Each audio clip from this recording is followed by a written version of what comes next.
Hello everyone.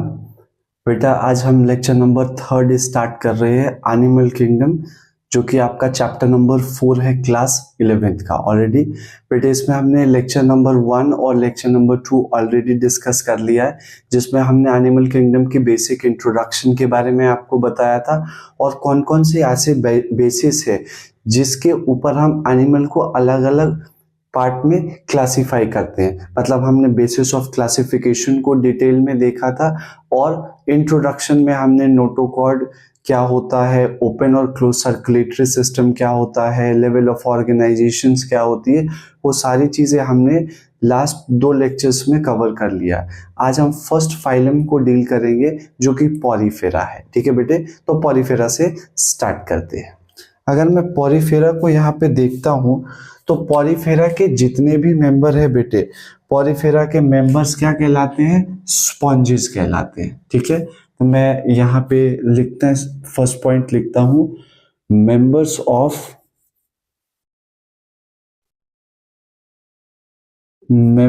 Of Porifera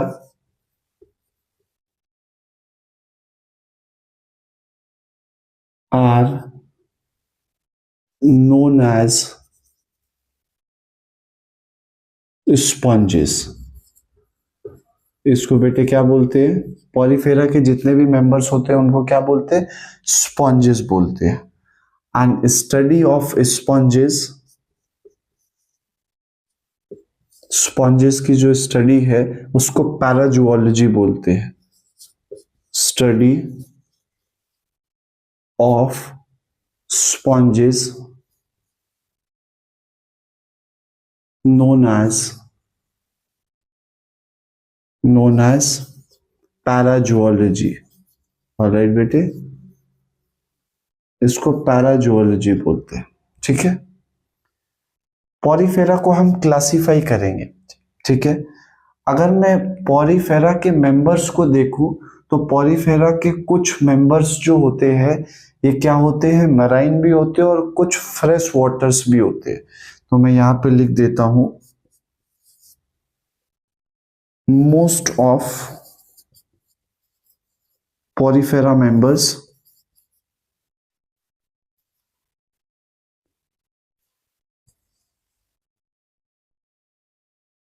are marine.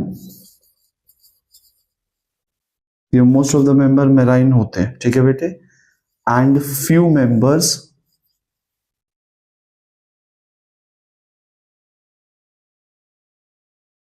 Are found in fresh water. ठीक है बेटे, मैंने अभी आपको क्या बताया कि पॉरीफेरा के जो मेंबर्स होते हैं इसको कॉमनली हम क्या बोलते हैं बच्चे? इसको हम यहाँ पे स्पॉन्जेस बोलते हैं। और स्टडी ऑफ स्पॉन्जेस क्या कहलाती है? पैराजूलॉजी कहलाती है। क्या कहलाती है बेटे? पैराजूलॉजी कहलाते हैं। जो पॉरीफेरा के मोस्ट ऑफ द मेंबर्स होते हैं वो क्या होते हैं? मैराइन नेचर के होते हैं। ठीक है, लेकिन कुछ ऐसे मेंबर्स भी हैं जो फ्रेश वाटर में मिलते हैं। ठीक है बेटे, इसके बाद हम पॉरीफेरा को क्या करेंगे? इसको डिटेल में स्टडी करते हैं। तो हम बेसिस ऑफ क्लासिफिकेशन पढ़ते हैं पॉरीफेरा में, कि पॉरीफेरा में किस बेसिस पे हम इसको क्लासिफाई करते हैं। ऑलराइट बेटे, तो सबसे पहले स्टार्ट करते हैं बेसिस ऑफ क्लासिफिकेशन पॉरीफेरा में। Basis of classification,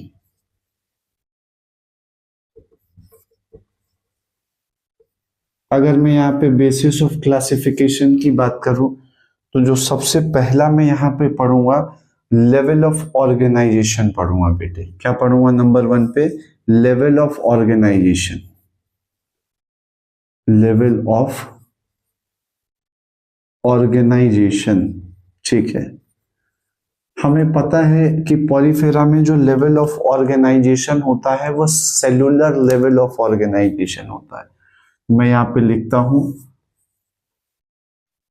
cellular level of organisation.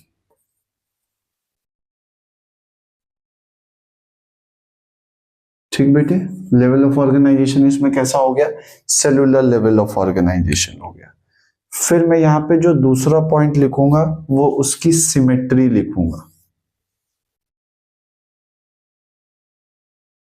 क्या लिखूंगा बेटे? सिमेट्री। पॉलीफेरा के जो मेंबर्स होते हैं वो नॉर्मली क्या होता है? एसिमेट्रिकल होता है। तो मैं यहाँ पे क्या लिख देता हूं? एसिमेट्री लिखता हूं। एसिमेट्री होता है। लेकिन साइकोन में और ल्यूकोसोलोनिया में बेटे, बट साइकोन में और ल्यूकोसोलोनिया में, साइकोन में और ल्यूकोसोलोनिया के अंदर क्या होता है? रेडियल सिमेट्री मिलती है। कौन सी सिमेट्री मिलती है बेटे? Radial symmetry. इनमें रेडियल सिमेट्री मिलती है। ये बातें क्लियर हो गई बच्चे? पहला क्या है? Level of organisation. किस लेवल ऑर्गेनाइजेशन होता है पॉलीफेरा में? सेलुलर लेवल ऑफ ऑर्गेनाइजेशन होता है। इनकी सिमेट्री क्या है? नॉर्मली जो पॉलीफेरा के मेंबर्स है उनमें एसिमेट्री होता है, लेकिन साइकोन में और ल्यूकोसोलोनिया के अंदर कौन सी सिमेट्री होती है बेटे?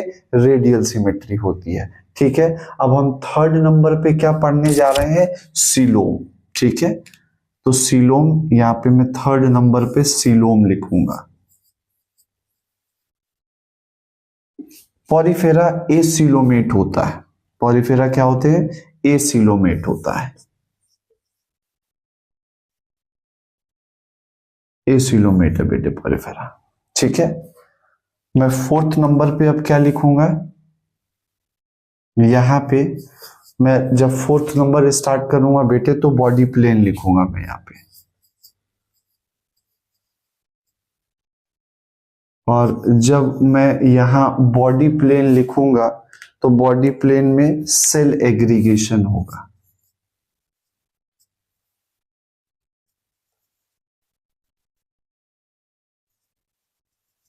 सेल एग्रीगेशन होगा बेटे।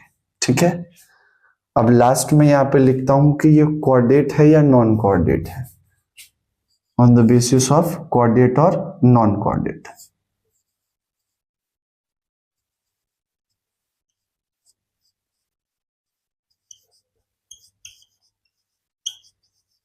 कोऑर्डिनेटा है या नॉन कोऑर्डिनेटा है? तो बेटे ये नॉन कोऑर्डिनेट्स होते हैं।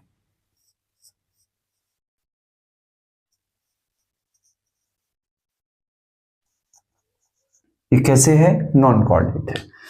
तो हमने सबसे पहले क्या किया है कि पॉलीफेरा को उसके कुछ बेसिस के ऊपर क्लासिफाई किया है, क्योंकि यही जो बेसिस है, जो 9 बेसिस ऑफ क्लासिफिकेशन होता है उनमें से इनमें 5 ही पाया जाता है।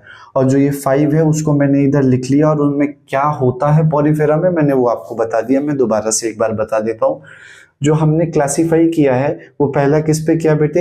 लेवल ऑफ ऑर्गेनाइजेशन पे। और लेवल ऑफ ऑर्गेनाइजेशन पे किस टाइप का ऑर्गेनाइजेशन होता है? सेलुलर लेवल ऑफ ऑर्गेनाइजेशन होता है। दूसरी सिमेट्री, इसमें एसिमेट्री होती है, लेकिन साइकोन में और ल्यूकोसोलोनिया में रेडियल सिमेट्री पाई जाती है।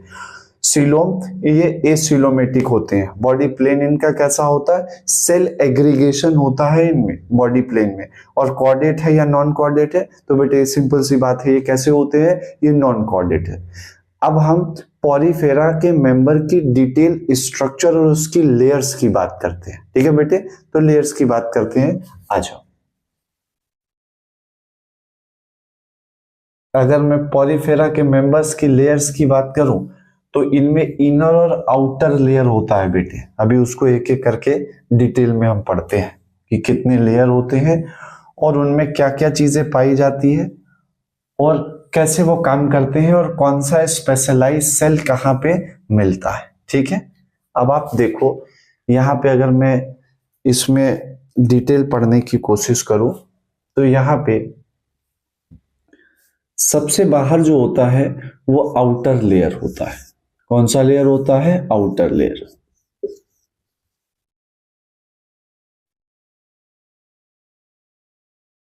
आउटर लेयर में बेटे आप एक बात बिल्कुल अच्छे से ध्यान रखो, आउटर लेयर जो होता है उसको पिनाकोडर्म बोलते हैं। क्या बोलते हैं? पिनाकोडर्म। पिनाकोडर्म बोलते हैं। पिनाकोडर्म में हमारे पास दो टाइप के सेल्स होते हैं, ठीक है। पिनाकोडर्म में हमारे पास दो टाइप के सेल होता है, एक को बोलते हैं पिनाकोसाइट और एक को क्या बोलते हैं, पोरोसाइट, ठीक है बेटे। एक को बोलते हैं पिनाकोसाइट सेल और एक होता है पोरोसाइट सेल।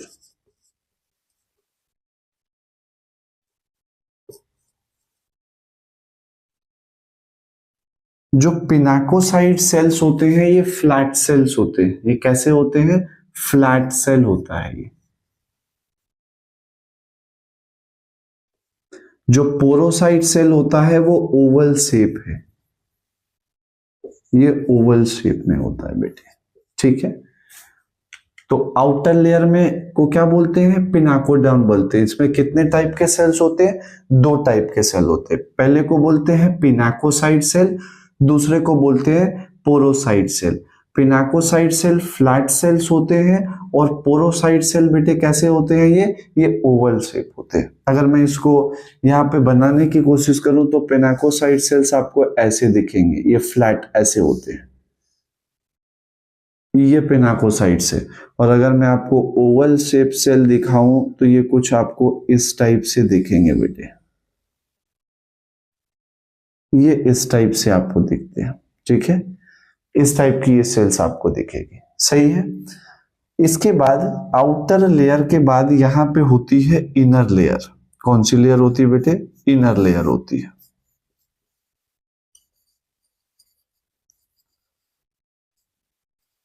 इनर लेयर जो होती है, ये इनर लेयर को हम क्या बोलते हैं, कोएनोडर्म। क्या बोलते हैं बेटे, कोएनोडर्म। अब इस जो कोएनोडर्म है इसमें एक स्पेशलाइज सेल मिलता है जिसको कौन सा सेल बोलते हैं, कोएनोसाइट। कोएनोसाइट सेल बोलते हैं। और ये जो कोएनोसाइट सेल्स होते हैं, इन कोएनोसाइट सेल को कॉलर सेल्स भी बोलते हैं, ठीक है। मैं यहां पे लिख देता हूं, also known as, also called collar cell. Collar cells बोलते हैं इनको, ठीक है बेटे। आउटर लेयर और इनर लेयर के बीच में यहां पे एक लेयर होती है जिसको मीजेनकाइम बोलते हैं। क्या बोलते हैं, मीजेनकाइम। आउटर और इनर लेयर के बीच में जो लेयर होती है उसको मीजेनकाइम बोलते हैं। और इस मीजेनकाइम के अंदर दो टाइप की सेल पाई जाती है। मीजेनकाइम में कितने टाइप की सेल पाई जाती है बेटे, दो टाइप की। एक को बोलते हैं स्क्लेरोब्लास्ट सेल, मैं यहां पे लिखता हूं, एक को क्या बोलते हैं, स्क्लेरोब्लास्ट, स्क्लेरोब्लास्ट सेल्स, ठीक है। और जो बी होता है, बी को क्या बोलेंगे, आर्कियोसाइट सेल्स बोलते हैं बेटे। क्या बोलते हैं इसको, आर्कियोसाइट सेल, आर्कियोसाइट सेल्स। ये जो आर्कियोसाइट सेल होता है ये टोटीपोटेंट नेचर का होता है। आर्कियोसाइट सेल किस नेचर का होता है, टोटीपोटेंट नेचर का होता है, टोटीपोटेंट इन नेचर। और ये आर्कियोसाइट सेल, ये आर्कियोसाइट सेल बेटे क्या फॉर्म करता है, गैमीट के फॉर्मेशन में हेल्प करता है। मतलब ये स्पर्म और ओवम के फॉर्मेशन में हेल्प करता है, ठीक है बच्चे। जबकि जो स्क्लेरोब्लास्ट सेल होते हैं, स्क्लेरोब्लास्ट सेल क्या करते हैं, ये स्केलेटन बनाते हैं, ये स्केलेटन फॉर्म करेंगे। ये बात आपको समझ में आ रही है मैं क्या बता रहा हूं। आउटर लेयर की अगर मैं बात करूं, जो हमारे पास क्या है, पॉरीफेरा है। पॉरीफेरा की जो आउटर लेयर होती है, आउटर लेयर को पिनाकोडर्म बोलते हैं, ठीक है बेटे। और इस पिनाकोडर्म में दो डिफरेंट टाइप के सेल्स होते हैं। एक को बोलते हैं पिनाकोसाइट सेल जो कि फ्लैट सेल्स होते हैं, दूसरे को बोलते हैं पोरोसाइट सेल, जो कि ओवल शेप का होता है। ठीक है, आउटर लेयर के ठीक नीचे की तरफ मेसेनकाइम की लेयर होती है, और इस मेसेनकाइम में दो टाइप के सेल्स होते हैं। पहले सेल को हम स्क्लेरोब्लास्ट सेल बोलते हैं, जो कि स्केलेटन फॉर्म करेगा, और जो दूसरा सेल होता है उसको आर्कियोसाइट सेल बोलते हैं।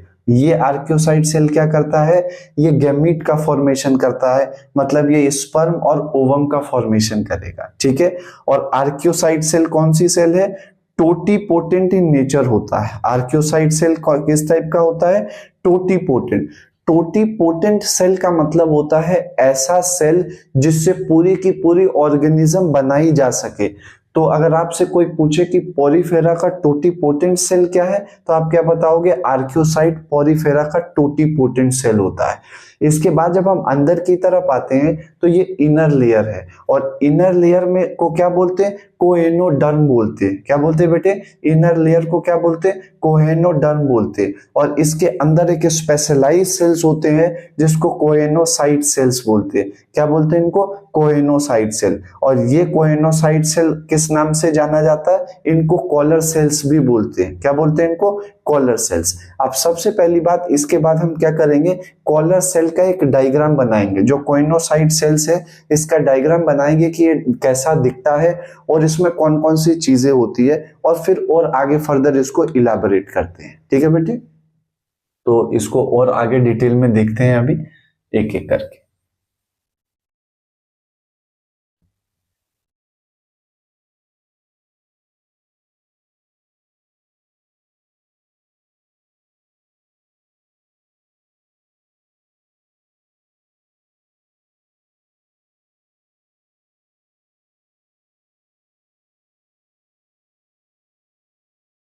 बेटे कॉलर सेल को अभी हम बनाते हैं कि कॉलर सेल दिखता कैसे है। मैं यहाँ पे कोइनोसाइट कॉलर सेल का डायग्राम बनाता हूं।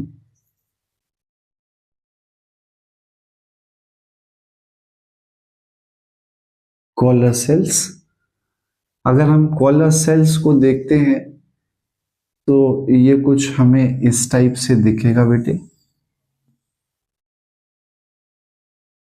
इसमें ये फ्लैजिला है, यहाँ पे न्यूक्लियस होता है, और यहाँ पे फूड वैक्यूल्स होते हैं। ये कॉलर सेल का क्या है, ये फ्लैजिला है। ये कॉलर या नेक कहलाता है, नेक या कॉलर। ये बेटे सेंटर में न्यूक्लियस है, और ये जो आपको दिख रहा है ये फूड वैक्यूल्स होते हैं।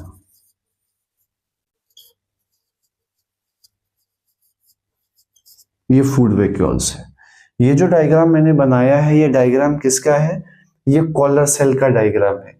ये फ्लैजिला आपको दिख रहा है यहाँ पे, ये एक फ्लैजिला होता है। ये जो रीजन है इसको नेक या कॉलर सेल रीजन बोलते हैं। ये सेंट्रली जो प्लेस है ये इसको न्यूक्लियस है ये, और ये यहाँ पे क्या है, फूड वैक्यूल्स है। तो ये जो कोइनोसाइट सेल्स है वो एक्चुअली में कोइनोसाइट सेल में ऐसे दिखता है, और इसके ये कंपोनेंट होते हैं। ठीक है बेटे, अब इसको देखने के बाद हम क्या देखेंगे, हर एक सिस्टम को इनमें क्या क्या चीजें प्रेजेंट होती है, इनमें डाइजेशन कैसा होता है। क्योंकि आपको पता है हम पॉलीफेरा पढ़ रहे हैं, इसमें कोई सिस्टम नहीं होता, digestive system, respiratory system, excretory system नाम की कोई चीजें नहीं होती है। यहाँ पे डाइजेशन होगा, रिस्पायरेशन होगा, एक्सक्रीशन होगा, स्केलेटन होगा, क्योंकि सिस्टम का बेटे फॉर्मेशन यहाँ से होता ही नहीं है, पॉलीफेरा में कोई सिस्टम ही नहीं होती।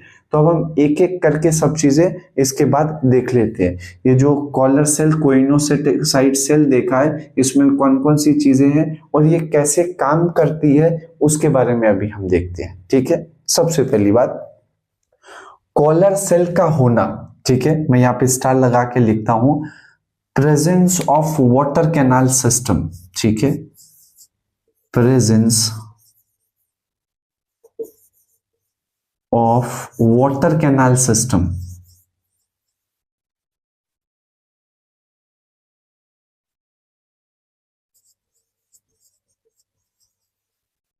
Is characteristic feature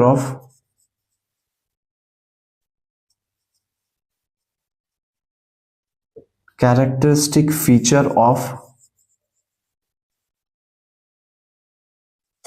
Porifera. Water canal system का होना पोरिफेरा का कैरेक्टरिस्टिक फीचर है। अब ये वाटर कैनाल सिस्टम कैसे काम करता है उसको हम डायग्रामेटिक बना के डिटेल में पढ़ेंगे बेटे, ठीक है। अभी तो आप ये समझो कि वाटर कैनाल सिस्टम का होना पोरिफेरा का क्या है, यूनिक कैरेक्टरिस्टिक फीचर है, जबकि वाटर वास्कुलर सिस्टम का होना इकाइनोडर्मेट में होता है। तो जब हम इकाइनोडर्मेट में पहुंचेंगे फिर वहां पे आपको हम डिटेल में बताएंगे। अभी तो वाटर कैनाल सिस्टम जो है ये पोरिफेरा का यूनिक कैरेक्टर है, इसको आप याद रखो, ठीक है। अब हम यहाँ पे एक एक चीजों को स्टेप वाइज और ज्यादा डिटेल में पढ़ते हैं, ठीक।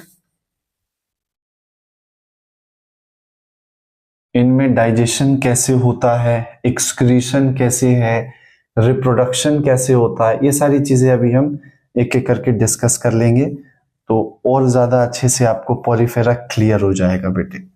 और प्लीज आप जब भी लेक्चर्स देखते हो तो नोट्स बनाओ, कोई डाउट हो तो आप प्लीज कमेंट करके आप पूछ सकते हो कि किसी भी चीज में आपको डाउट हो रहा है, ठीक है।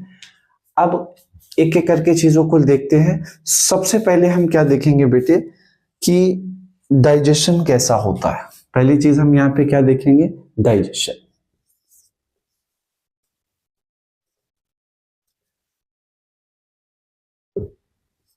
बेटे पोरिफेरा में जो डाइजेशन होता है वो कैसा होता है, होलोजोइक न्यूट्रिशन होता है। पोरिफेरा में जो डाइजेशन है वो कैसा है, होलोजोइक और इंट्रासेलुलर डाइजेशन होता है। तो मैं यहां पे लिख देता हूं इंट्रासेलुलर डाइजेशन।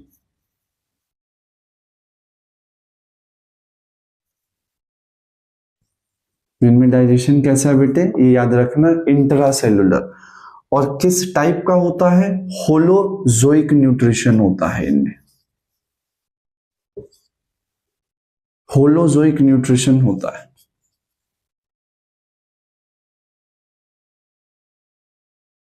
बेटे होलोजोइक न्यूट्रिशन का मतलब होता है जो वो एनिमल जो चीजों को खाता है, इंजेस्ट करता है, इनगल्फ करता है, तो इसको क्या बोलते हैं, होलोजोइक न्यूट्रिशन बोलते हैं, ठीक है। तो पोरिफेरा में डाइजेशन कैसा, इंट्रासेलुलर डाइजेशन है और इसमें न्यूट्रिशन कैसी हो जाएगी, होलोजोइक न्यूट्रिशन हो जाएगी। अगर मैं यहाँ पे दूसरी चीज की बात करूं तो रिस्पायरेशन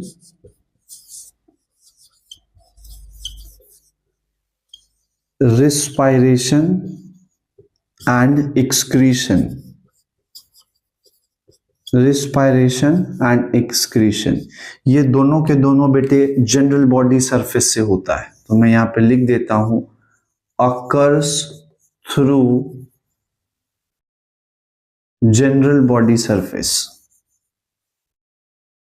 जनरल बॉडी सरफेस,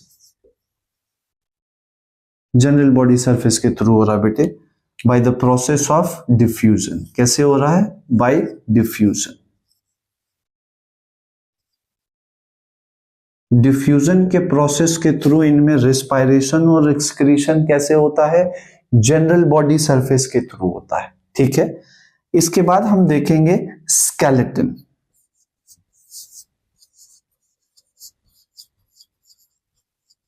बेटे मैं यहां पे स्केलेटन की बात करूं तो स्केलेटन जो है ये कौन बनाएगा, अभी हमने पढ़ा था स्केलेटन यहां पे कौन फॉर्म करता है, स्क्लेरोब्लास्ट सेल, ठीक है।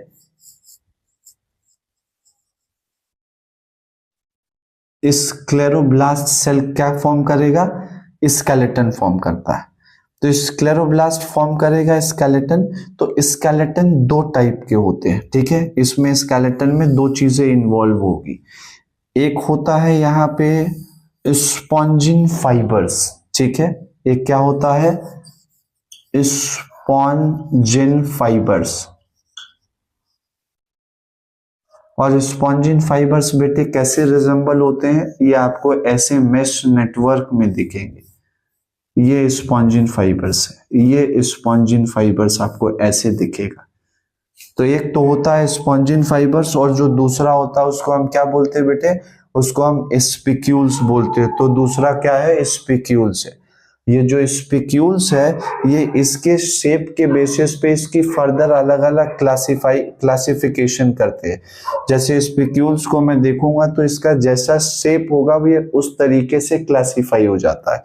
जैसे अगर मैंने यहाँ पे देखा तो ये जो स्पिक्यूल्स है इसकी शेप आपको इस टाइप से भी दिख सकता है, या आपको इस अलग अलग वेराइटीज में अलग अलग शेप में दिखेगा।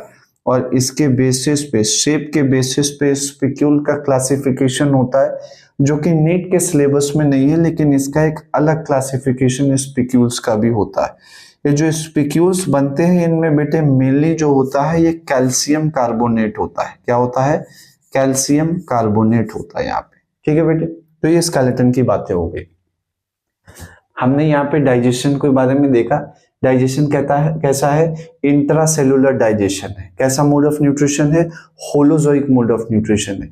रिस्पायरेशन और एक्सक्रीशन बेटे कैसे होता है, ये जनरल बॉडी सरफेस के थ्रू होता है। और किस प्रोसेस के थ्रू होता है, तो ये डिफ्यूजन के थ्रू होता है। ठीक है, स्केलेटन की अगर मैं बात करूं तो ये कौन बनाता है, स्क्लेरोब्लास्ट सेल्स बनाते हैं। स्केलेटन के अंदर दो चीजें होती है, एक स्पिक्यूल्स होता है और एक स्पॉन्जिन फाइबर्स होता है।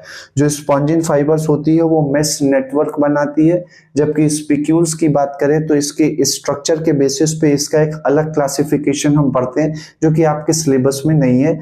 लेकिन यहाँ स्पिक्यूल और स्पॉन्जिन फाइबर ये आपको जानना जरूरी है बेटे। ठीक है, अब इसके बाद हम क्या देखेंगे कि इसमें रिप्रोडक्शन कैसा होता है। ठीक है, तो उसको भी देख लेते हैं, रिप्रोडक्शन कैसे है, डेवलपमेंट कैसा होता है, और फिर इनकी साइकिल के बारे में भी जानेंगे अभी। अगर मैं रिप्रोडक्शन की बात करूं तो इनमें रिप्रोडक्शन दोनों तरीके से होता है। रिप्रोडक्शन बेटे, रिप्रोडक्शन इनमें एसेक्सुअल भी होता है और सेक्सुअल रिप्रोडक्शन भी होता है। सेक्सुअल रिप्रोडक्शन होगा। एसेक्सुअल रिप्रोडक्शन में, एसेक्सुअल रिप्रोडक्शन में बेटे किसके थ्रू होता है, जेम्यूल बनता है। जेम्यूल्स बनते हैं एसेक्सुअल रिप्रोडक्शन में। ठीक है बेटे, जबकि सेक्सुअल रिप्रोडक्शन कैसे होता है बेटे, sexual reproduction by gamete fusion. ठीक है, गैमीट के थ्रू होगा, गैमीट्स के थ्रू होगा। और ये गैमीट्स क्या है, मेल और फीमेल गैमीट। यहाँ पे स्पर्म और ओवम। ठीक है, इनको बनाता कौन है, इनको बनाता है आर्कियोसाइट सेल। ठीक है, फॉर्म्ड बाय आर्कियोसाइट सेल्स।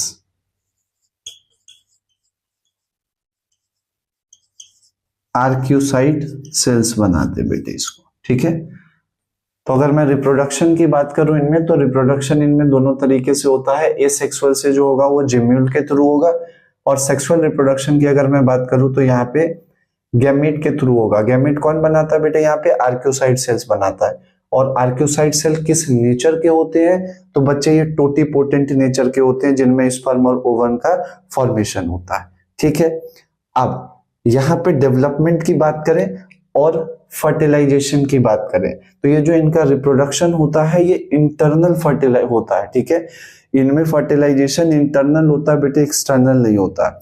इनमें फर्टिलाइजेशन कैसा है, इंटरनल है। डेवलपमेंट कैसा है, इनडायरेक्ट है। ठीक है, तो ये दोनों चीज भी हम यहाँ पे लिखते हैं। और उसके बाद मैं सेक्सुअल मोड ऑफ रिप्रोडक्शन को आपको यहाँ पे थोड़ा डिटेल में बता देता हूँ, और उसके बाद डायग्रामेटिक इसको देख लेंगे, तो पॉलीफेरा हम पूरा कंप्लीट कर लेंगे बेटे। ठीक है।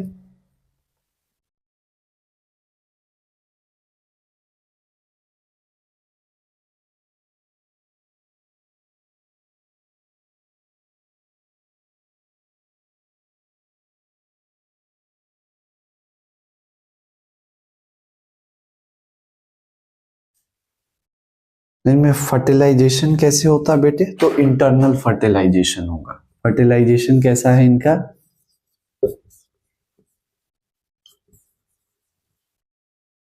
फर्टिलाइजेशन इंटरनल होता है इनमें।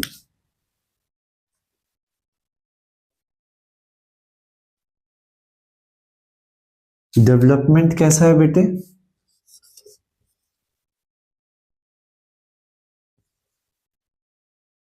डेवलपमेंट इनमें इनडायरेक्ट होता है।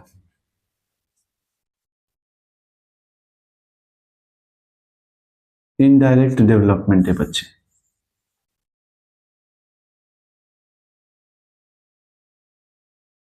लार्वा प्रेजेंट होता है। प्रेजेंट है।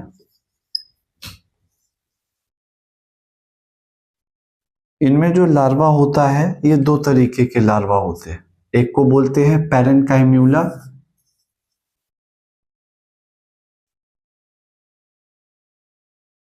पैरेनकाइम्यूला, और एक को बोलते हैं एम्फीब्लास्ट्यूला।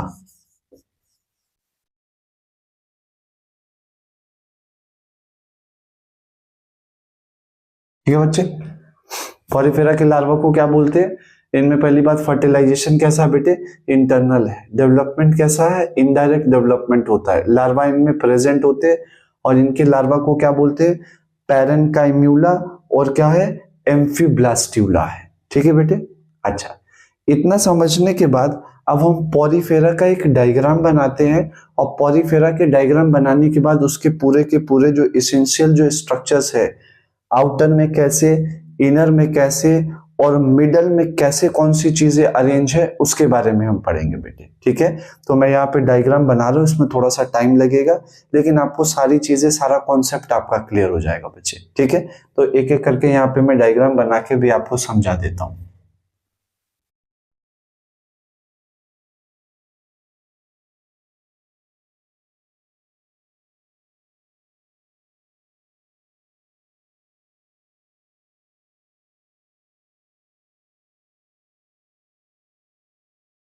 अगर मैं सेक्सुअल रिप्रोडक्शन की यहाँ पे बात करूं, तो सेक्सुअल रिप्रोडक्शन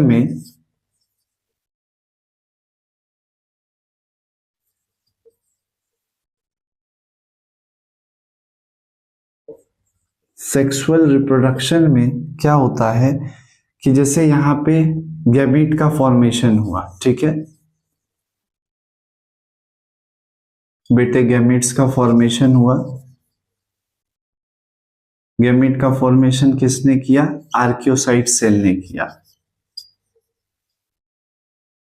आर्कियोसाइट सेल्स की वजह से गैमीट का फॉर्मेशन हो गया, और जब गैमीट का फॉर्मेशन हुआ तो यहाँ पे स्पर्म भी बना और ओवम भी बन गया। ठीक है। ये स्पर्म और ओवम फर्टिलाइज करेंगे। क्या करेंगे ये बेटे? फर्टिलाइजेशन करेंगे। तो यहाँ पे फर्टिलाइजेशन हो जाएगा।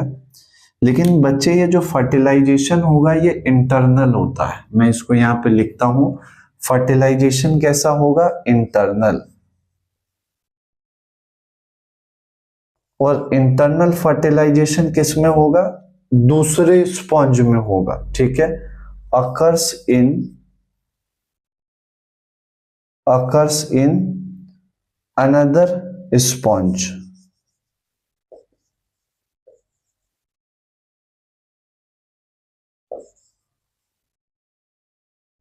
ये क्या होगा बेटे? दूसरे स्पॉन्ज में होगा। ठीक है। तो क्या बन जाएगा? फर्टिलाइजेशन होने के बाद जाइगोट बन जाएगा। और बेटे जब ये जाइगोट बन गया, इस जाइगोट का क्या हो जाएगा? क्लीवेज हो जाएगा। जाइगोट का यहाँ पे क्या हो जाएगा बेटे? जाइगोट का यहाँ पे क्लीवेज हो गया। ठीक है। जब जाइगोट का क्लीवेज होगा,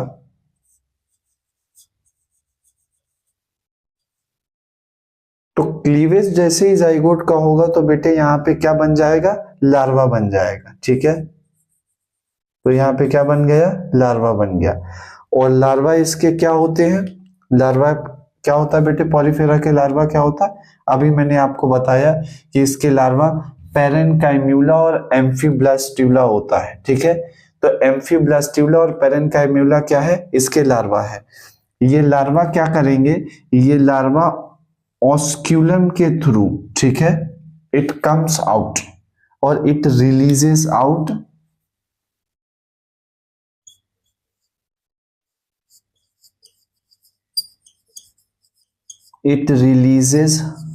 आउट, ठीक है, बाय किसके थ्रू हो जाएगा, ऑस्क्यूलम। ऑस्क्यूलम के थ्रू बेटे ये बाहर आ जाएगा, ठीक है। और ये जो लार्वल स्टेज है ये अब क्या बन जाएगा, ये एडल्ट स्पॉन्ज बन जाएगा, टर्न्स इनटू एडल्ट स्पॉन्ज, ठीक है बेटे। ये एडल्ट स्पॉन्ज में क्या हो जाएगा, कन्वर्ट हो जाएगा। इसको आप पहले लिखो बच्चे, इसको आप कॉपी करो।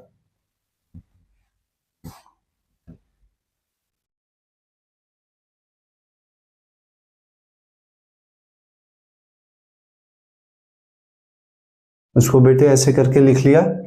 देखो ये जो सेक्सुअल रिप्रोडक्शन होता है बच्चे, इस सेक्सुअल रिप्रोडक्शन में क्या पहले गैमेट का फॉर्मेशन होगा। जब गैमेट फॉर्म होगी किससे होगी, आर्कियोसाइट सेल से होगी, और स्पर्म और ओवम बनेगा, ठीक है। इनमें क्या होगा, ये इंटरनल फर्टिलाइजेशन होगा, और किसमें, दूसरे स्पॉन्ज में इनमें होगा, और फिर क्या है, जाइगोट बन गया। इस जाइगोट का क्या होगा, क्लीवेज होगा। क्लीवेज होने के बाद क्या हो गया, लार्वा हो गया। ये लार्वा जो होता है ये रिलीज आउट होता है कहां से, स्पॉन्जोसील कैविटी से, किसके थ्रू, ऑस्क्यूलम के थ्रू, और जब ये बाहर आएगा तो ये एडल्ट स्पॉन्ज में कन्वर्ट हो जाएगा, ठीक है बेटे। ये इसकी सेक्सुअल रिप्रोडक्शन की साइकिल है। और यहाँ पे जो लार्वा फॉर्म होते हैं उनको क्या बोलते हैं, उनको हम पैरेन्काइम्यूला और एम्फीब्लास्टुला बोलते हैं, ठीक है।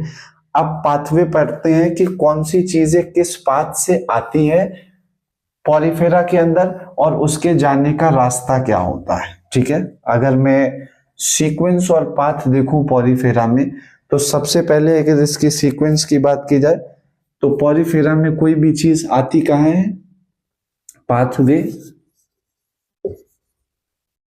पाथ ऑफ एंट्री ऑफ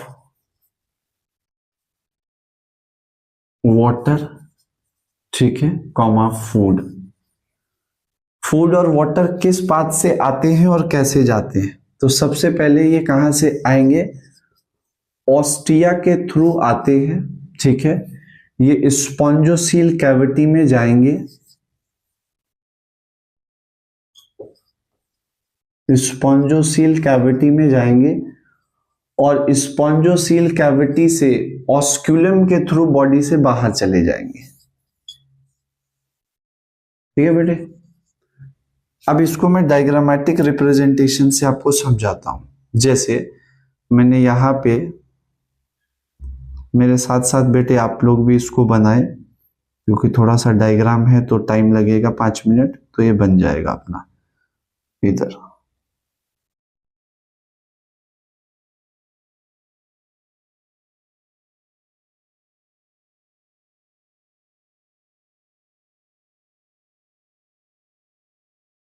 साथ साथ में बेटे आप सब बच्चे बनाएं,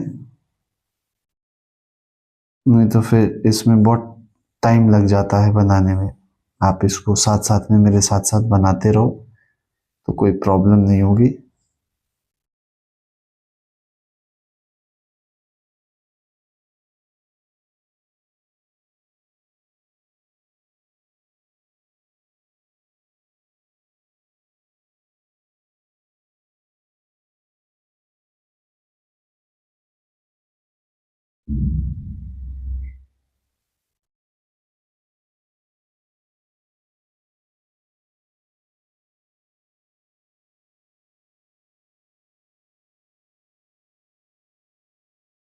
अब आप बेटे यहां पे देखो, ये जो है ये आउटर लेयर है, ठीक है, ये आउटर लेयर है।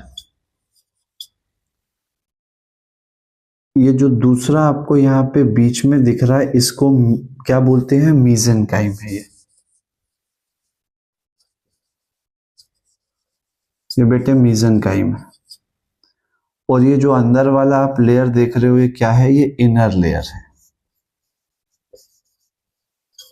इनर लेयर है बेटे।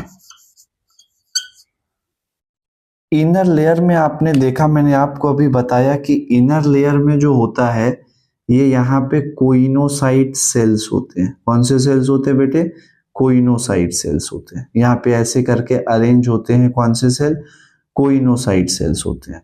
तो यहाँ पे हम कुछ कोइनोसाइट सेल्स को बना लेते हैं और फिर इसके बारे में हम अभी और थोड़ा सा देखते हैं। ये कोइनोसाइट सेल्स है बेटे, ये क्या है यहाँ पे, ये कोइनोसाइट सेल्स है ये। अब इन कोइनोसाइट सेल्स जैसा कि आपने देखा, इनमें फ्लैजिला लगे होते हैं। क्या होते हैं, फ्लैजिला लगा होता है, ठीक। ये जो आपको पोर दिख रहा है ये ऑस्टिया है। ये जो आपको कैविटी दिख रही है इसको स्पॉन्जोसील कैविटी बोलते हैं।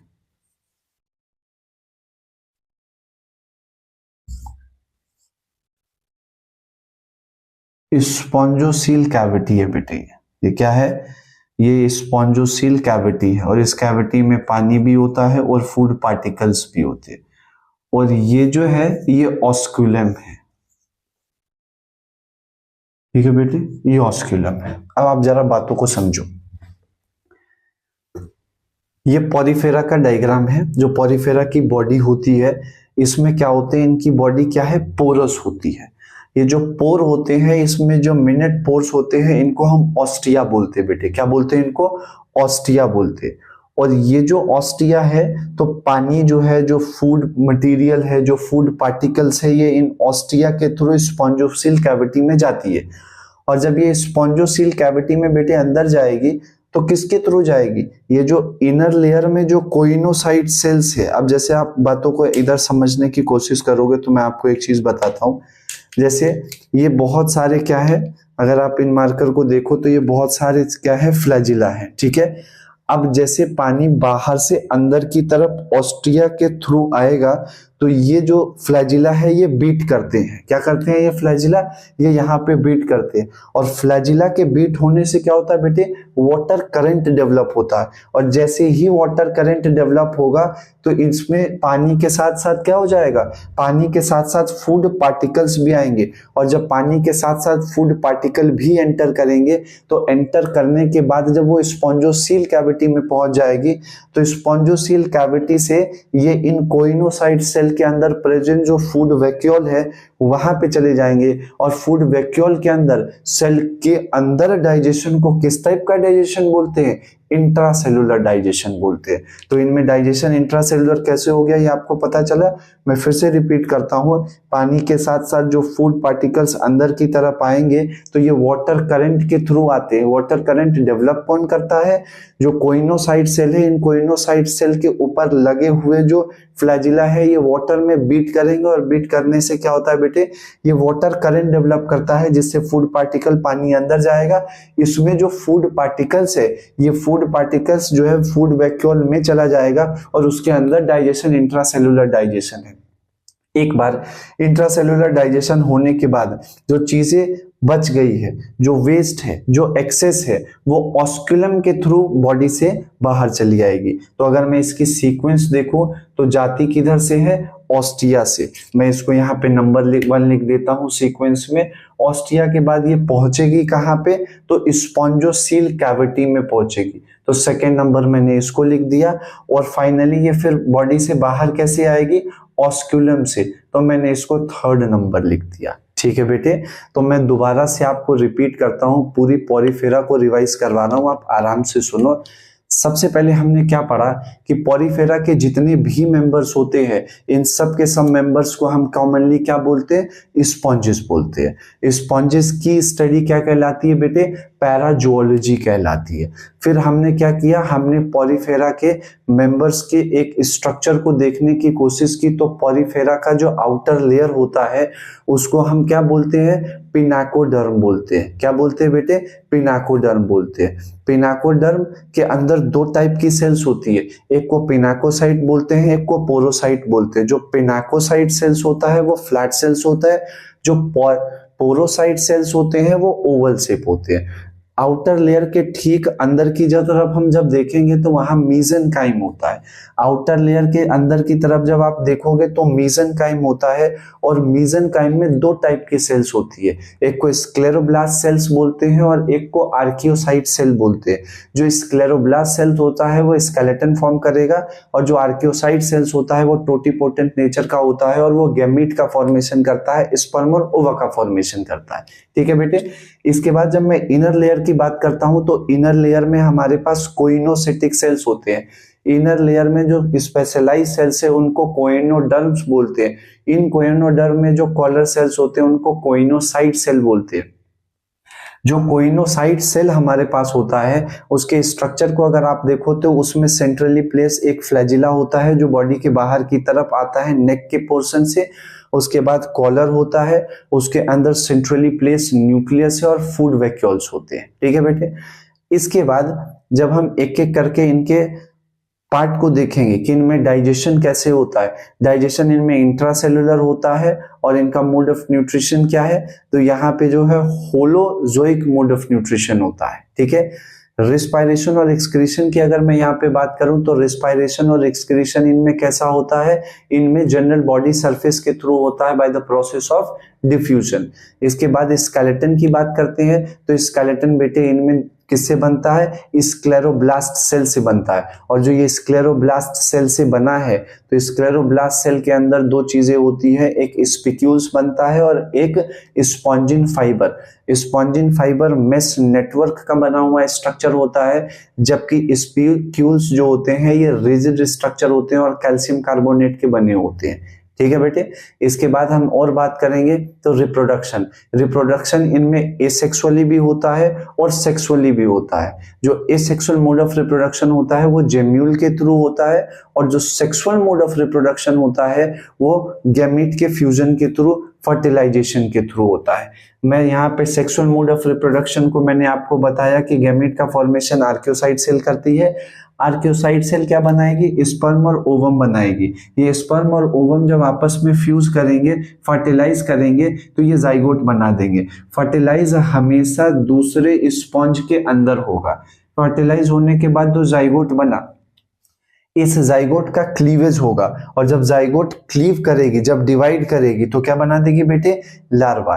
इनमें दो टाइप के लार्वा होते हैं, एक को बोलते हैं पैरेन्काइम्यूलर लार्वा और दूसरे को बोलते हैं एम्फीब्लास्ट्यूलर लार्वा। दो टाइप के लार्वा है, और ये लार्वा जो होता है ये पॉरीफेरा की बॉडी से ऑस्क्यूलम के थ्रू बाहर रिलीज हो जाता है। किसके थ्रू बेटे बाहर रिलीज हो जाएगा, ऑस्क्यूलम के थ्रू। आप देखो ऑस्क्यूलम के थ्रू ये बाहर रिलीज हो गया, और जैसे ही ऑस्क्यूलम के थ्रू बाहर रिलीज हो जाएगा ये लार्वा धीरे धीरे डेवलप होके एडल्ट स्पॉन्ज में कन्वर्ट हो जाएगा।